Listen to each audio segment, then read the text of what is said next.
सत्य, विश्वास आणि वेग म्हणजेच पुणे हेराल्ड. पुण्यातून एक अत्यंत धक्कादायक आणि कायदा सुव्यवस्थेचे धिंडवडे उडवणारी घटना समोर आलीय.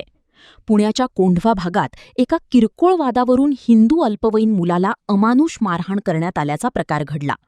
मात्र धक्कादायक बाब म्हणजे जेव्हा पीडित हिंदू तरुण आणि त्यांचे नातेवाईक पोलीस ठाण्यात तक्रार नोंदवण्यासाठी गेले, तेव्हा तिथे आधीच दबा धरून बसलेल्या 200हून अधिक कट्टरपंथीयांच्या जमावाने त्यांच्यावर हल्ला चढवला.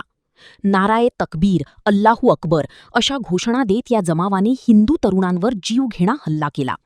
मिळालेल्या माहितीनुसार कोंढवा पोलीस ठाण्याच्या परिसरात प्रचंड तणावाचे वातावरण निर्माण झाले होते. 200 पेक्षा जास्त लोकांचा हा हिंसक जमाव पोलीस ठाण्याच्या आवारातच हिंदू तरुणांना लक्ष्य करत होता. पण या सगळ्यात सर्वात मोठा धक्कादायक आणि संतापजनक प्रकार तेव्हा घडला जेव्हा परिस्थिती नियंत्रणात आणण्याच्या नावाखाली पोलिसांनी पीडित आणि न्यायाची मागणी करायला आलेल्या हिंदू तरुणांवरच बेदम लाठीचार्ज सुरू केला.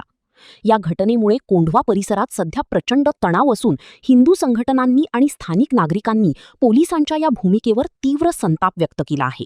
आम्ही तक्रार करायला गेलो तर आमच्यावरच लाठ्या का, असा संतप्त सवाल आता विचारला जात आहे.